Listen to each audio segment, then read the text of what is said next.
أعوذ بالله من الشيطان الرجيم. بسم الله الرحمن الرحيم.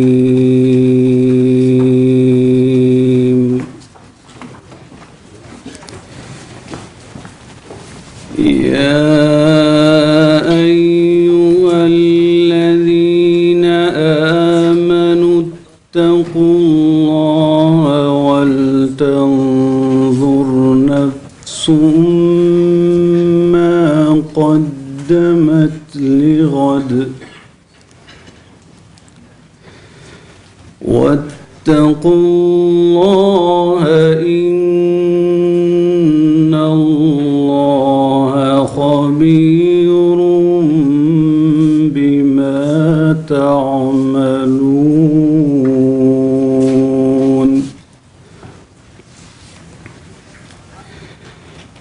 ولا تكونوا كالذين نسوا الله فأنساهم أنفسهم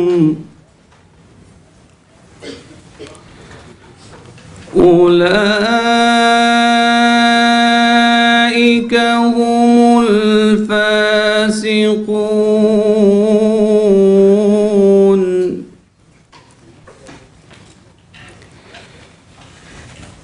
لا يستوي أصحاب النار وأصحاب الجنة.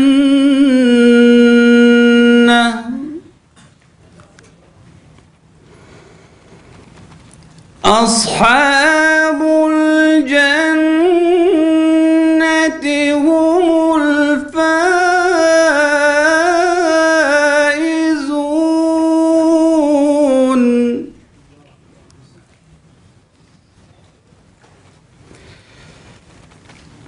لو أنزلنا هذا القرآن على جبل لرأيته خاشعا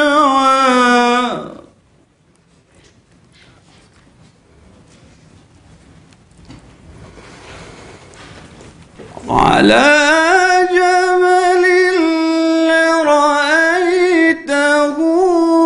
خاشعا متصدعا من خشية الله.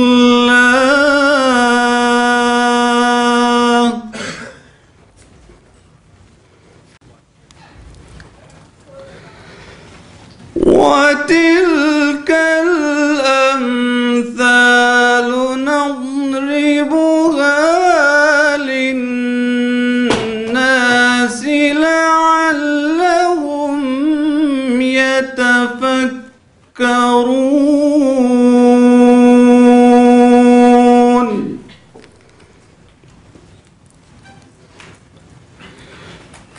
هو الله الذي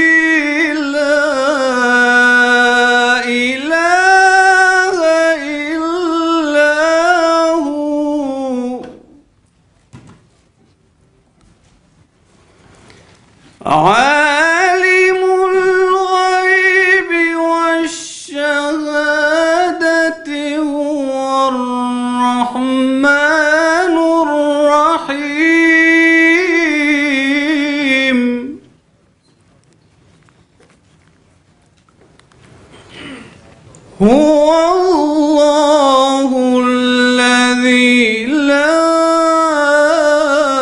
إله إلا هو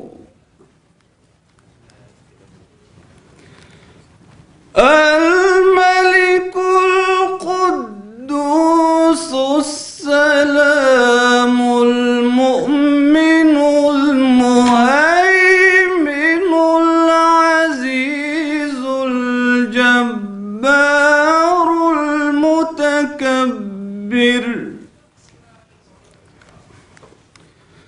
سبحان الله عما يشركون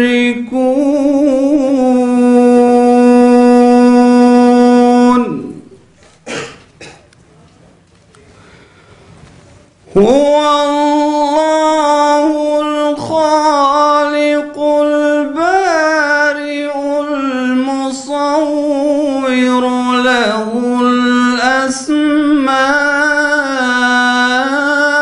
الحسنى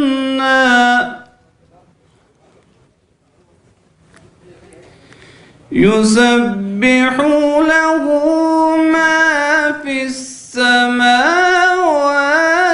والأرض وهو العزيز الحكيم صدق الله العظيم.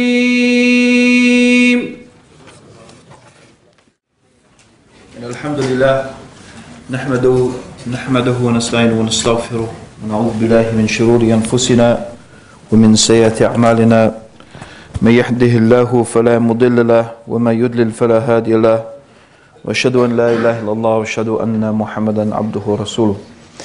Begin by praising Allah, the one God. We praise Him, we seek His help, and we ask for His forgiveness. And we take refuge with Allah from the evil of ourselves and from the evil consequence of our evil actions. Whoever God guides, no one can misguide, and whoever God leaves to go astray, no one can guide. And I testify that God alone is worthy of worship, and that Muhammad is His servant and messenger. First of all, I would like to profoundly apologize for not being able to speak to you in Norwegian. It sounds a very nice language, but yes, English is pretty much my limitation. So I'm sure assured that most of you understand English. You probably understand English better than most English people, and you probably speak it better than most English people as well. But inshallah, I will try to make my words as understandable as possible. Okay, my plan for today is, since the Imam was not able to make it, my plan today is to try and combine some aspects of his talk with the main topic that I've been asked to talk about, which is the does God exist? And his talk was going to be about the purpose of life. But I do think that those two topics, from our perspective as Muslims, they come together very well. Now, actually, I want to start by asking you some questions, and I'll probably be doing this throughout the evening just to make sure you're still awake and that you do understand what I'm saying. So my first question really is very fundamental to what we are going to be talking about over the next 2 days. And I think you will find, inshallah, that between today and tomorrow you will find a lot of continuity between what I'm going to talk about today and the topics that I'm going to be covering tomorrow. But the things that I want to, the issues I want to discuss are God. What is a God? And from that also I want to talk about what is religion. Yeah? So my first question to you is, what is a God? Can anyone please define for me a God? What is a God? Yeah, hands up who's a university student, please. Oh my God. Huh? Come on, hands up. University students, hands up. Is that it? Really? Huh? Okay, I don't know, in Norway, let me ask you a question. In Norway, do you just sit and the teacher just talks to you and you just sit? Yeah? Oh my God. I thought you had the most advanced education system in the world, you know? Probably it's advanced because you went back to the old school ways of doing things. But anyway, please, I would like a definition. What is a God? Please, come on. Some brave person, at least start off. What is a God? The creator. Okay, a God is the creator. Let me ask you a question then. You know the Greeks believed in a pantheon of gods. Yeah? So did they believe that Apollo was the creator? Did they believe Apollo was the creator? Or how about Aphrodite?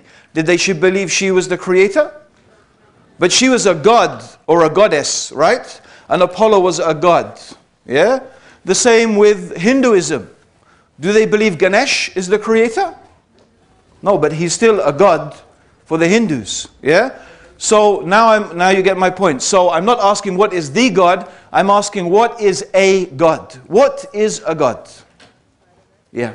Someone who's independent and he's totally unique from the creation. Okay, let me ask you a question. Let's apply that to Apollo. Do you as a Muslim believe Apollo exists? Even? Not as a god. Okay, but even as any real type of being? God knows. So, okay, but the point is, does your criterion apply to Apollo or Ganesh or Kali or, I don't know? Yes. Something you can worship. Okay, something you worship. A God is something that you worship. Let's ask another question. Why do people worship gods? Why? Why do people worship gods? Why do people worship anything? Yeah. Yes, sister. To seek guidance. Okay, that's good. What else? Huh? Huh? Hope. That's good. I like that. Anything else? Yes, sister. Why do you worship God? Yeah, why do you worship? No. Why do people worship things? Why do they worship gods? Personally worship Allah subhanahu wa ta'ala Yeah. because He gives me something, He gives me the body, Okay. He gives me my eyes, Okay. my talk and everything. Yeah. And for example, if I lose my eye Yeah. and I'm trying to see all the world, I will not buy the same eye that Allah subhanahu wa ta'ala gives. Okay. So, okay, you're worshipping, but you're worshipping the Creator out of gratitude, that's fine. But I'm trying to get to something much more basic than that. So we have gods. There are things that people worship, and why do they worship them? Someone said hope, yeah. People seek utility. Okay, they seek utility. Okay, let me put this, that's very complicated English. I'm not sure, does anyone understand that? Okay, let's put that in simple English. In simple English, yeah, the reason why people worship a God is because they think that God is going to give them what they want and what they need. Yeah? And in many religions, there are different gods for different things. Yeah? So, for example, if you are warrior people, like the old Norwegians, yeah? We learnt in history how, the Vikings came and raided our shores in England. Very naughty. You see? The Viking Mujahideen, I think, was there. So, we all have our pasts, you see. So, I can't even remember but what I was talking about now. But yes, so, okay. No, actually, in Norwegian history, yes, in Scandinavian history, you have actually Valhalla, right? Valhalla is a place where the Vikings go to continue fighting. They love fighting so much that heaven is a place where they fight and die and get born again and fight and die and, and that's, I don't get that, but, the point is they have many gods of war. So if you want to win the war, you pray to the God of war. Because why? You believe that this God will give you what you want. Yeah? So you have gods of rain, gods of sun, gods of the crops, gods fertility gods. Yeah? If you want a child, you worship this god. If you want something else, you worship that god. And the reason people worship these gods is because they believe that by worshipping them, they will get what they want and they will get what they need. Yeah? So this is a god. But let's extend this idea. This may be a bit revolutionary to think like this, but I want to extend this idea. I want to extend it from the point of view of what we could call the Islamic philosophy. Yeah? The way Islam sees and views things. If a god is worshipped because people believe it will give them what they want and what they need, then from another angle, whatever you believe is going to give you what you want and is going to give you what you need, that is your God. Yeah? Whatever you believe is going to give you what you want and is going to give you what you need, that is your God. And what is religion then? Religion is the set of rituals and belief system that is connected to the worship of that God or those gods. It could be formal, it could be informal, but this in a sense is the religion. It is this, how do I worship this particular God? Well, I will make this sacrifice, I will say this prayer, I will do this dance, whatever, you know. And by doing that, you know, I will please the God and the God will give me, or she will give me what I want and what I need. Okay. But let's extend this idea. Let's extend this further. And let's think therefore about something the Prophet Muhammad, may God's peace and blessings be upon him, sallallahu alaihi wasallam, he said. He said, woe. Woe means like misery and disaster. Okay, that's what it means. Woe be to the worshipper of the dinar and the dirham. Woe be, misery is for the one who worships the dinar, and the dinar and dirham is the money in the time of the Prophet sallallahu alaihi wasallam. So we translate that. Okay, woe be to the worshipper of the dollar, the pound, the yen, the krona. Yeah? Woe be to the worshipper of money. Now let me ask you a question. Yeah? I don't have any money. Who's got some money? Some yeah? Can I have some Norwegian money, please? Good, I get some at last, you know. No, I need some notes. Yeah. Who's this lady here? MashaAllah.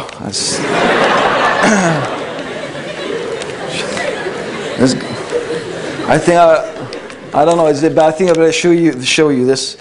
Okay, so woe be to the worshipper of money. Okay, does that mean, oh great krona, please, is this what it means? Worshipping money? Does it mean that? Doesn't mean that. The one who worships money, the worshipper of the money does not mean the person is praying to the money, literally, and worshipping it. Yeah? No, what it means is, woe be to the one who thinks that money is going to give them what they want and what they need in life. You put your trust in money. You put your hope in money. You put your faith in money. You think that money is going to buy you what you want and what you need, and money is going to make you happy in life. You are the worshipper of money. And money is your God. Yes? This is also therefore a God. It's also an idol. It's something that people worship. Why? Because they put their faith in it. They put their trust in it. They believe that this thing is going to give them what they want and give them what they need. We can go on. Yeah? Fame, beauty, yeah? Beautiful clothes, belonging to a particular part of society. I came myself from what we can call, I don't know if in Norway you have classes. Do you have like upper class and middle class and No? You're a classless society here? My hotels, do you still have a king or a queen or anything like that here? Yeah, you do. Yeah, so you have aristocracy and same thing. Okay. So in UK as well, still, we have a class, a society of classes. And I came from something what you could call, generally call, the upper middle class. The upper middle class. Yeah? So my school, I went to a public school, which is a bit confusing in English. Yeah? When we say public school, we actually mean a private school. Yeah? So if you ever hear someone say, I went to public school, they went to private school. Okay? In England. It's one of those funny things. Okay? So I went to private school. I was brought up in a upper middle class family. My father, and I will tell you more about this in my story about how I became Muslim. But he was sent to Egypt when I was about 10 years old, and to set up Barclays Bank in Egypt. Anyway, the point being is that at the same time my school was a Roman Catholic monastic boarding school. Now, at home, we were taught certain manners, certain etiquettes, okay? And they had very rigid rules that we had to follow. And these rules included rules how to eat, how to drink, many things. I remember one of the great rituals of the British upper middle class is the dinner party. And I don't know if any of you have seen that film Titanic. Yeah? What, sorry? There's all those good Muslims, okay? And, okay, I've seen it too, okay? And when, I don't remember the character's name, but when Leonardo DiCaprio is sitting at the, he goes to the, the upper class place and he sees this array, of spoons. You remember that? Knives and forks and spoons, and he sits there like, my God, what am I supposed to do with this? And the lady says, don't worry, just start from the outside and work in. Yeah? And really, that's what it's like. We had different glasses for different drinks. A red wine glass, a white wine glass, a water glass, a liqueur glass, different knives, different forks, different spoons. Each one has a different function. And you need to know these important functions of these important utensils. There is even a special way to butter your bread roll. So just in case you need to know one day, I will tell you the right way to butter your bread roll. Okay? Now the right way to butter your bread roll is you take your bread roll and you put it on your side plate. Then you take a bit of butter, and I don't know if you can distinguish British accents, yeah? You take a bit of butter as opposed to take a bit of butter, right? You don't want to talk like that, right? You take a bit of butter and you take it with the butter knife that belongs to the butter dish. Have you got that? And then you put the butter on the edge of your plate with the butter knife that belongs to the butter dish, and then you return that butter knife to that butter dish. And then you take your own personal butter knife, and you know that's your butter knife because it's the smallest knife, is the butter knife, right? And then you break your bread roll on the plate. Woe betide the one who breaks their bread roll up in the air. No, you break it on the plate and you keep it, and then you take your piece of butter with your own butter knife and you spread it. And the same people sit round the table saying, oh, we're not really religious in our family. Not really religious. But isn't that a type of religious ritual? It is, if you understand that it's all connected to the belief that if we belong or you belong to this class of society, it is a doorway to success and happiness in life. And so all of these rituals are connected with that. Right? So what I'm doing is I'm trying to deconstruct in your mind the narrow parameters that have already been constructed for you by your society. I'm doing something very dangerous, right? And in reality, if you want to know why people think Muslims are dangerous, okay, it's nothing to do with terrorism. It's nothing to do with jihad or these type of things. It's to do with the reality is that you have been socialized. You have been conditioned.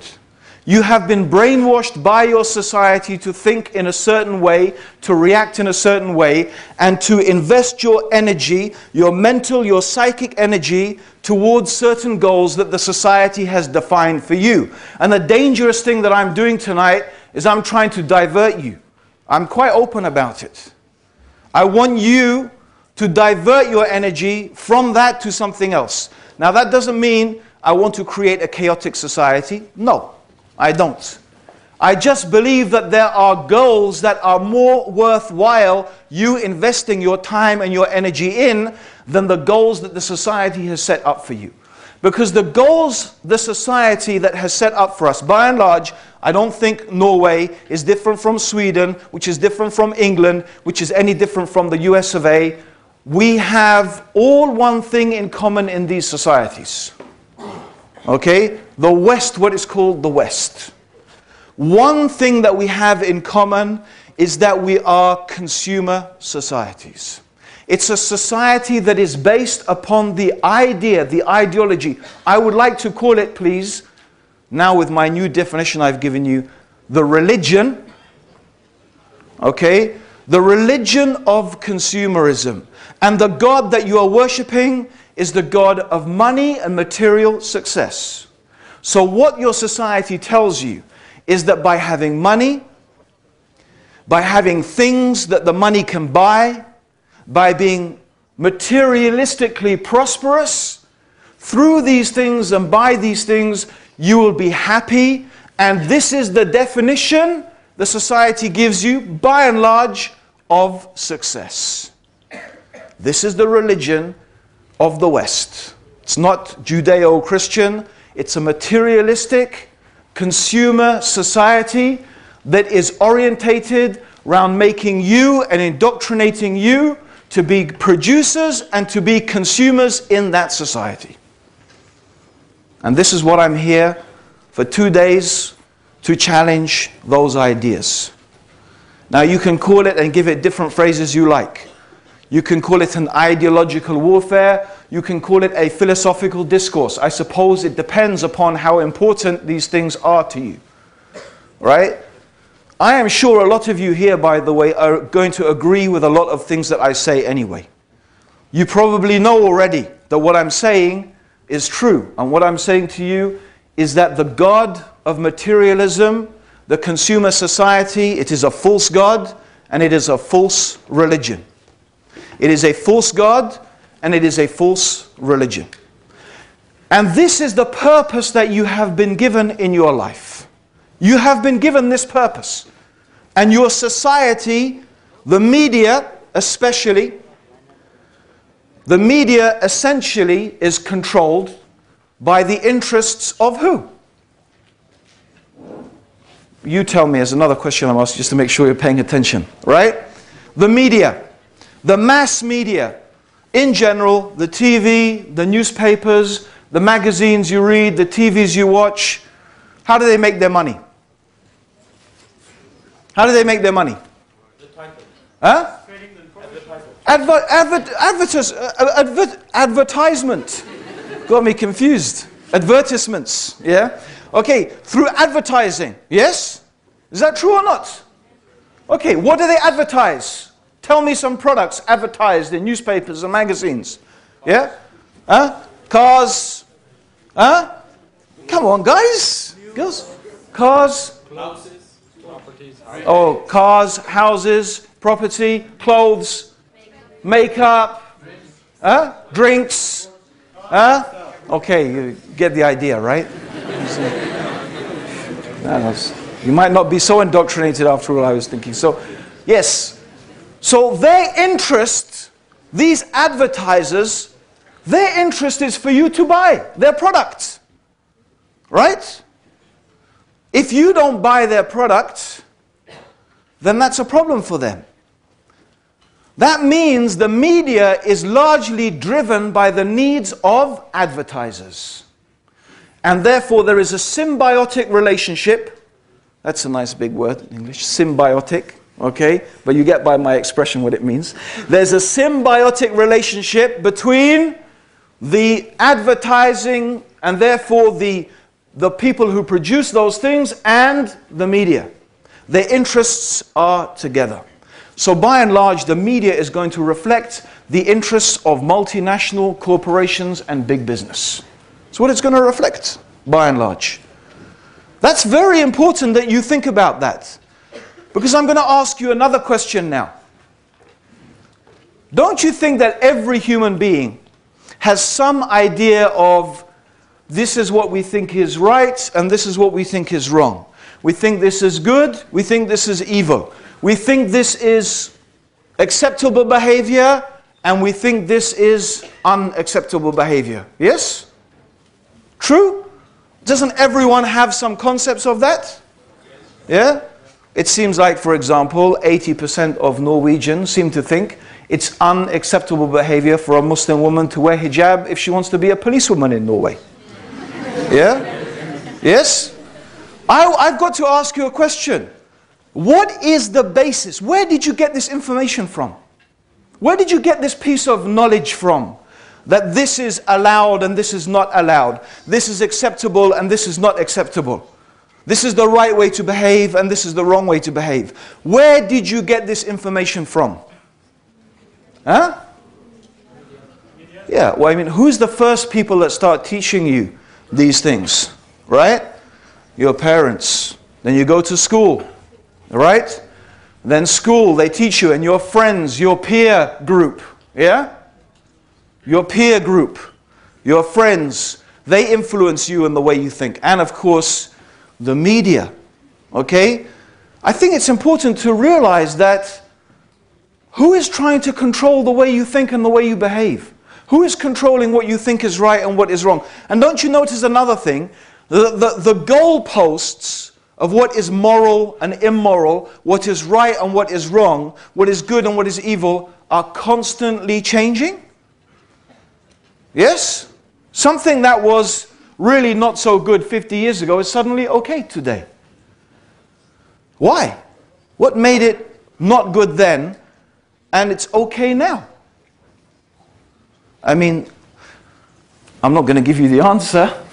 I want you to think about it. Okay, it's very important. Because most people don't think about these things. But it comes back to religion in the broadest sense. Right? What we would call in Islam deen. You see, I don't think we have a word exactly religion. The Quran uses the term deen, which I suppose you could translate as a way of living, a way of life. So everybody has a deen. Everyone has a way of living. Everyone has a way of life. Everyone has a set of standards by which they account themselves and they account others. Right? So let's go back to our consumer society. Let's go back to what I am claiming is a false idol. Now you may say, Abdur Raheem, you know, come on. Look at our society. Look at the wealth. We are happy. Look at, we are materialistically successful. We've overcome so many diseases. We've overcome so much poverty. We live happy, comfortable, prosperous lives. We live longer than we ever have before. If you want the evidence of our success, it's right here. Look at it. And it's true. From one angle, I have to admit that. You know, I am not an outright critic of every single thing about Western society. Absolutely not. There's too many things actually to admire and respect. But what I want to do is examine the core aspects here. I want to examine the core aspects. Now, I have to apologize. I don't know much about Norway, okay? I don't know much about life here. I don't know much about the problems that you have here, or maybe you don't have any problems, okay? It's quite possible, okay? We heard so many amazing things about Scandinavians, you know.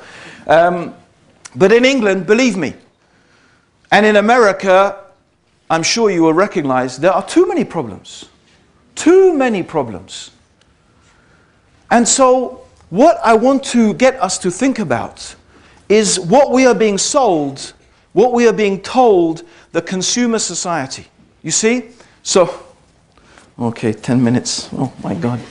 Okay, just as I'm getting warmed up, you know. Let's look at some of the advertisements. Yeah? You ever see those advertisements for Coca-Cola? Yeah? You see in the Coca-Cola adverts, some of them, right, what do you have? You have young girls, it must be, you know, Swedish or Norwegian girls, I'm sure. And boys as well, the most good looking, definitely, okay? And they're there drinking Coca and smiling and laughing and, you know, the water spraying and the sun shining. And they're brown, not Pakistani brown, but, you know, yeah. You know, nice Caucasian tanned brown, yeah? Okay? And, you know, and these individuals, you know, they're not like me. All right? You know, trim and slim, and you look at that, and you're sitting there and you say, man, I want some of that. I want some of that. And so what do? You go out and buy Coca-Cola. Now let me ask you a question. Does Coca-Cola make you slim and young and give you shiny white teeth? Does it? 2 bottles of that over there. Let's see who's drinking it. And by the way, this is for Muslims. I'm not saying Coca-Cola is haram. Yeah? Okay? I'm just trying to point out, here is the reality. And the reality is what? The reality is what? In America, obesity is such a major problem. And in UK as well, obesity is such a major problem amongst the youth, that they are saying that for the first time, a generation of kids are going to die before their parents. The single most major culprit are fizzy, carbonated, sugar-loaded drinks. The single most major culprit are sugar-loaded, carbonated drinks. More than anything else. Right? Also, saturated fat, high salt food, yeah? But now they're thinking of banning these advertisements. But what is Coke? You know, Coca-Cola symbolizes it. Coca-Cola symbolizes this whole consumer society. You know what it's called? Sex, drugs, and rock and roll. That's it. It is. Because if you want a phrase that summarizes the whole attitude, sex, drugs, rock and roll. That's it. You know what? You don't want to believe in this God and this paradise that's in the life to come, pie in the sky. If you want to have fun, you need to have fun right now. This is the time to have fun, right? We had the atheists in England, now they're putting advertisements on the buses. There's probably not a God, so just enjoy your life right now, right? And you know, it ties in so nicely, doesn't it, with the materialistic religion. It ties in so nicely. Buy this car, have this. And look, if you look at the advertisements, I'm sure it's not any different. What are they selling? Are they selling you a product? Do they list the qualities? Our car has this efficiency, the engine. I mean, sometimes they do, but most of the time, you know what they're selling you? They're selling you an emotion. It's emotional appeal. They want you to buy based upon emotion, right? As I was saying to one brother today, why do you buy a Mercedes? Why have you got a Mercedes? I'm sure you've got a Mercedes because you know what? Not because the Mercedes is the better car than the Toyota, whatever it is. The Toyota is probably more efficient. It's probably more reliable. It probably produces less CO2 gases. It's probably actually, if you did a blind test, more comfortable, right? But you drive a Mercedes, why? Because of what it says about you. Why? And why do you think that? Because that's the image, the idea that has been put into your head. You've been indoctrinated. You've been brainwashed. But that's about everything. You know? That's what you think success is. My life is miserable. Let me have a holiday. Let me go shopping. Shopping therapy, they call it. Shopping therapy. And now we have the biggest depression that's hit the world since the 1930s. What is the reason? Because people are spending too much and getting into too much debt and too much. And what do they tell us to do? The solution is go out and spend more. Spend your way out of... It's madness. And, oh, we haven't even mentioned, by the way, what's happening to our planet in the process. Right? Oh, we forgot that. Sorry. Yeah, we forgot the fact that we are polluting the atmospheres, destroying the ozone layer, causing huge amounts of carbon emissions. We generate so much rubbish, we don't even know where to bury it. Right? We waste so much, and we're still not happy. We still consume more and more and more. You see, the question is, does it really make you happy? Does all of this stuff really make you happy? This is the question. Is it really true, the equation, wealth equals happiness? Is it really true? This is the question I'm asking you. And my claim is no. Think about it. I want you to think about something else. Okay? And forgive me, I'm going to go on just a little bit into our prayer time. It's okay. We can delay it a bit. You know, I remember seeing a documentary on the TV in UK. And it was about raves. Do you remember raves? Anyone heard about raves?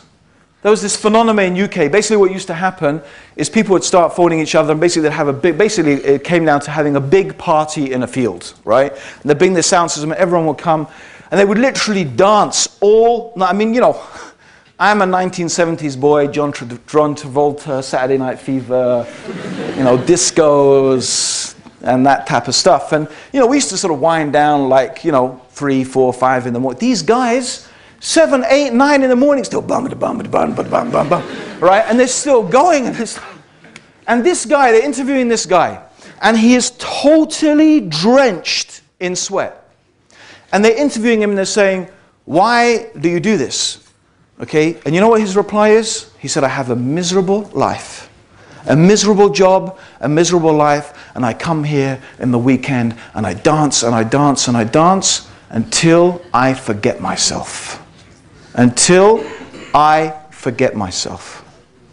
We have a problem in the UK. We have a problem with young girls drinking too much alcohol, binge drinking. It's going to be a health crisis because their livers are going to pack up. I remember reading in the newspapers, why are you drinking? You know what they said? Our life is so boring.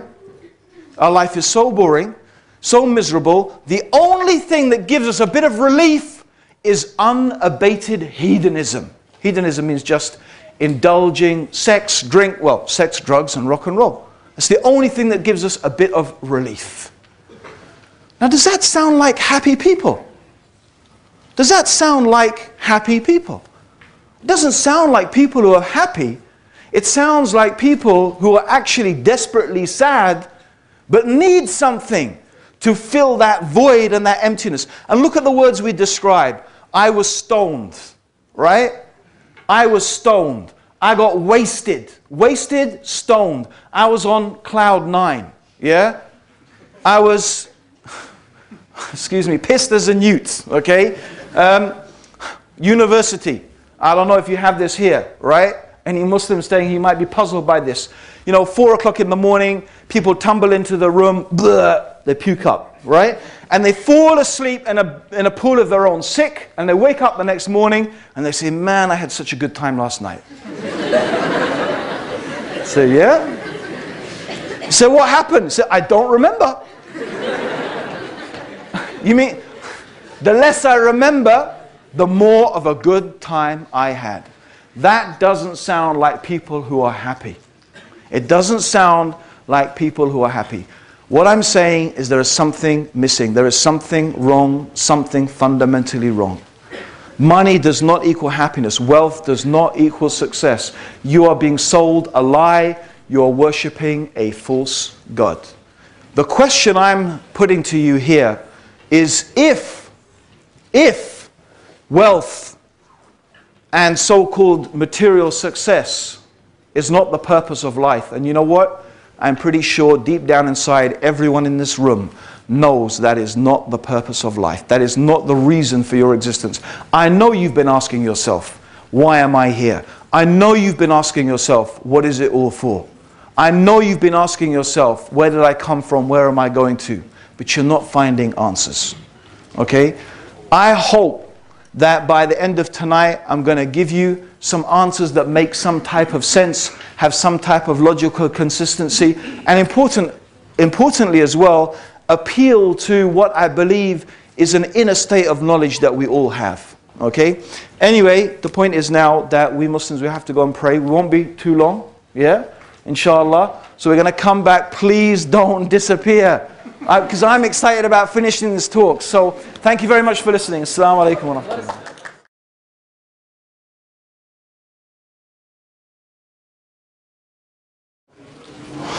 Okay. Question time for you. Hands up who can give me the answer. Okay? This, what's this called? In English, please. What's it in Norwegian? See? Yeah? Is that right? Era. So this is called era. Yeah? And what's the era for? What's it for? To listen, yeah? To hear and to listen. Well done. Give yourself a round of applause. Yeah. Come on. Okay, next question. This. What's that called? Nesa? I love Norwegians. Nice. Nesa? Okay. And what's the Nesa for? Actually, you know the ear, by the way. The ears, it's for hearing. What else does the ear? It's a very valuable thing. Balance. Well done. Yeah. Okay, the nose is for smelling. And what do we call these? Norwegian, please. I want to learn some. Huh? Oina. It's a bit like Arabic, is it? Ain, isn't it? Oina. Okay. And subhanAllah, you could almost find a link between all the languages, But okay. And so, what are eyes for? See. Okay, how about these? Yeah? Huh? Tenet. What's that for? Biting, eating, chewing. Okay. Okay. Brother. What's that on your face there? Yeah, here, these things. Yeah. What? Brilled? Huh? Brillere.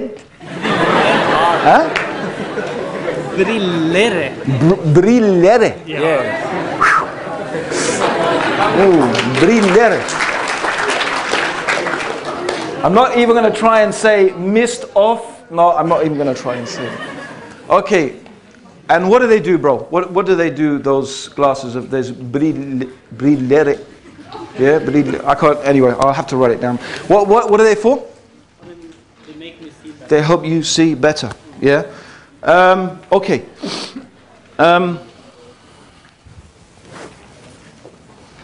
Sis. Pen. Yeah? Pen? Yes. In Norwegian, please. Pen. I'm going to be fluent in Norwegian. And what does it do? What is it pen for? Yeah? Right. Okay. What's the point of all of this? Think about everything. Think about your body. Think about every single constituent part of your body. It has a purpose. Even your appendix, which they used to think has no purpose, actually they found it has a purpose. They found. After they've chopped out thousands of appendix, they found it has a purpose. Everything you have, your lungs, your heart, your kidney, your eyes, your nose, your feet, and even the externalities, your glasses, your pen, everything has a purpose.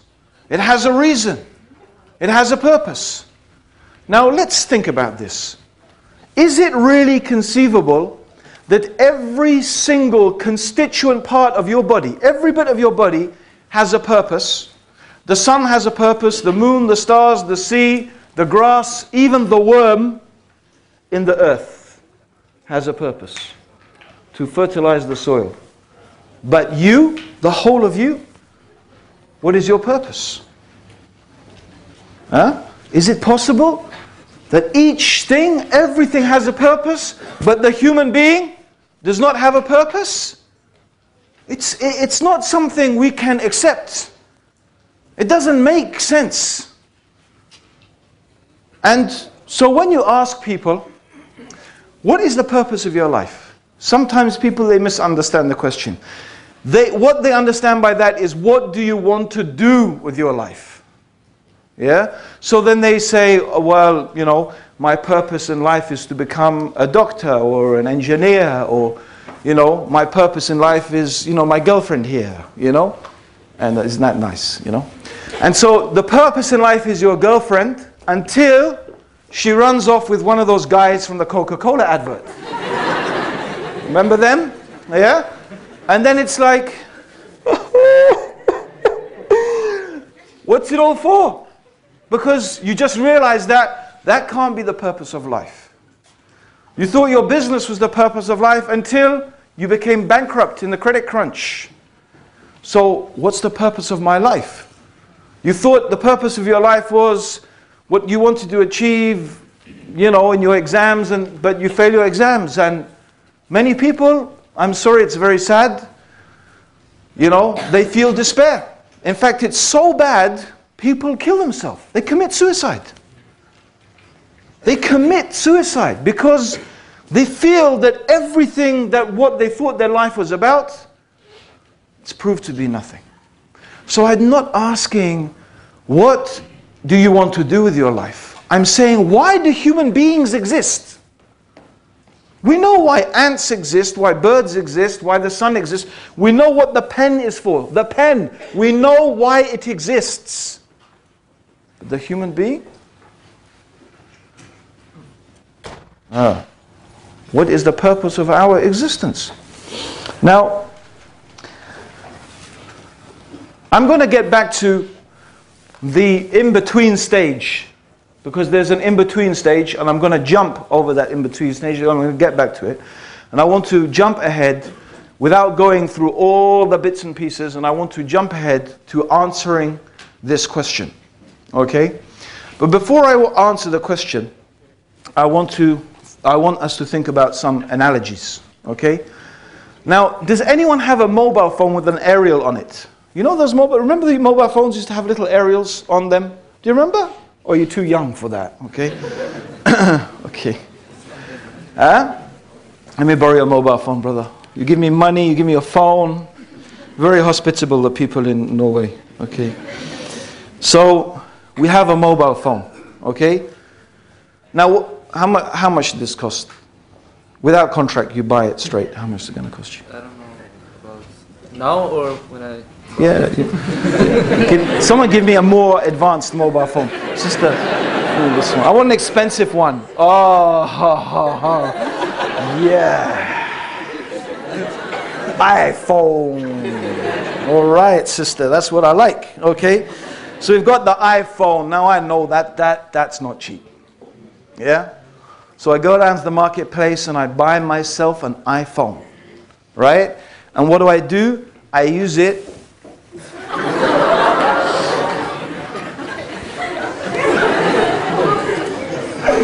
Yeah. I bought myself a nice armpit scratcher. Yeah.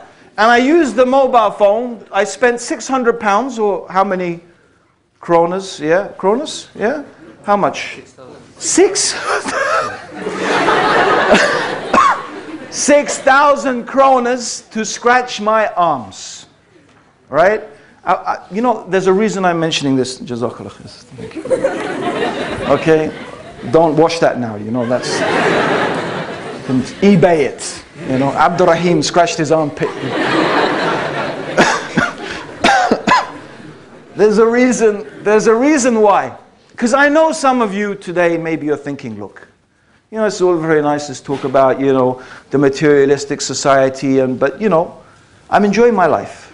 You know, it has use, it has benefits, right? And my comparison is, most people's life is like taking a 6,000 krona mobile phone and using it to scratch your arms, your armpits, right? Yeah, you can give some use to it. You can give some use to your life, but is this really what you have been created for? And unlike a mobile phone, you are not an inanimate object. Okay, there is much more complexity to the human being. Okay, so that mobile phone, I spent 6,000 kroners to scratch my armpit. Most of us would agree this person is a fool. I mean, either you've got too much money, right, and too little sense, right, or you really are a fool. I mean, that's a waste. That's a really criminal waste. Okay? And another thing I want to think about, okay? When I get my shiny, nice new iPhone, and I know most of us, we have a familiarity with technology and so on and so forth, but I remember when I first got my first mobile phone, actually for many years I refused to have a mobile phone. But anyway, my friend, he gave me his one and he kept insisting I can't contact you and this, and eventually I gave in and he gave me his mobile phone. Now, I had never used a mobile phone before, right? And so he gave me the phone, but there's something he didn't give me with the phone that would have been really useful. Huh? What is that? Oh, the charger. He gave me the charger. Okay. What else? Yeah, the SIM card. I had a SIM card. Okay, the instruction manual. I mean, I admit, the most basic function, I could make a phone call. But I know the phone had about 20, 30 different functions that I never, ever learned how to use. Right? Because I never had the instruction manual. I never had the instruction manual. Now that phone, I don't remember, let's say it was made by Nokia. Yeah? Now let's try, I want to get an instruction manual. And let's say I get an instruction manual by Sony Ericsson. Is that any good for me? Okay. I've got a Nokia phone. I've got a particular model of a Nokia phone. What do I want? I want the instruction manual from the manufacturer, right? I want the one who made the phone to give me the instruction manual on how to run that phone. If I want to know how to use it, what's it for, what is its features, what is its functions, I need the instruction manual from the one who made the phone. And I hope that you're getting my analogy. If you want to know what is the purpose of your life, if you want to know the reason for which you exist, if you want to know how to live your life in the best possible way, according to the reason for which you are created, okay, I don't need instructions from Freud, Lenin, Marx, Descartes, Aristotle, Plato. Believe me, they all need instruction manuals themselves. All right? I want the instruction manual from the one who made me. I want the instruction manual and I want the guidance from the one who created me and brought me into existence. Because everything else is really just guesswork. Everything else is conjecture. What they call in Arabic, dhann. Speculation, guesswork, conjecture. If I want to know what is the reason for my existence, if I want to know what is the purpose for which and by which I exist, the only one who can really inform me of that is the one who gave me existence, who created me, and who made me. Now I'm going to go back to the mobile phone. Because I tell you what, right?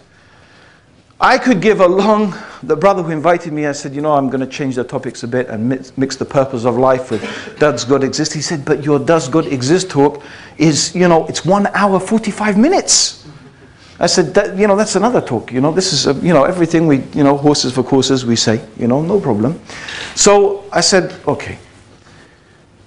This is coming to the question. I'm not going to go through all the different philosophical arguments, right, that discuss as to whether God exists or not. What I'm going to do is I'm simply going to present to you what I think is the most effective argument. Can I prove to you that there's a God? Intellectually, rationally, to be frank, I don't think I can prove it, right? But what I do believe I can do is illustrate why believing in the existence of a transcendent creator, meaning believing in the existence of a God who is different and separate and unique. So he is distinct from, or the creator is distinct from the creation, is the most rational and sensible explanation for the existence of our universe, our world, and ourselves. And to illustrate the point, I'm going to go back to the mobile phone. I'm going to go back to the mobile phone. Now, here we have a simpler mobile phone. Sorry, brother. And although I don't know the brother, I'm going to speculate now as to where he got this mobile phone from. Okay? He was walking. Now, first of all, I just want to think about something. What are the essential components of this phone? The materials it's made out of. The casing's made out of plastic. Yeah. And inside there's a little chip. Yeah. There's a little chip. Yeah. We call it, what do we call it? A silicon chip. What's silicon? Silicon is sand. Plastic comes from oil. Okay, name me a place where there's lots of oil and sand. Huh? Actually, Iraq is better. There's you know the oil in Iraq, they say you put in the areas where there's oil, you put a straw in the ground and oil comes out. It's the most easy oil to extract in the world. Okay? So, the brother was visiting Iraq. I'm not trying to put you in trouble, brother. Okay? And innocently, he was visiting Iraq, he was walking along, and there he found on the ground the mobile phone, a product of millions of years of chance and coincidence. You see, the oil bubbled, the sand blew, the lightning struck, the sun shone, the camel trod. And after millions of years of random events, this phone randomly formed itself by chance and coincidence into the mobile phone that we have here today. He picked it up, pressed the button, and he called his mum. Okay? Now, you know, I'm sure we all agree that that is preposterous. And in fact, you might say, what do you say? Well, how preposterous is it? Right? Is it because I said 1,000,000 years? Okay, how about 1 billion? Does it make it less preposterous if I say 1 billion years? How about 2 billion years? Well, how about, let's take what Obama's giving, 875 billion, yeah, to bail out the banks. Let's add, how about 875 billion years? Do you still think you might get a mobile phone? Maybe. Maybe someone might say, yeah, maybe, right? And this is the thing, you see. What the atheist is asking us to believe is something actually more incredible than that. More incredible. Because the most basic living cell is much more complex than this mobile phone. Yet they are still trying to make us believe, and I don't care how many billions of years you want to put it, that that is a product of merely some random events. In fact, if we look at the universe itself, if we look at the mechanisms through which and by which the universe exists and continues to exist, they are even more complicated and complex than the biological processes that exist on our earth. I am telling you that the claim that this universe is a product of random events, it's a product of chance and coincidence, is not a rational claim at all. In fact, the most rational claim is that when we see things working according to laws, according to systems, according to patterns, when we see mechanisms, our human experience, our common sense, our common human experience tells us that if I find a mobile phone, if I find something working according to mechanisms and patterns, it could be something even more simple than a mobile phone, a pen. In fact, it could be more simple than that. I could be an archaeologist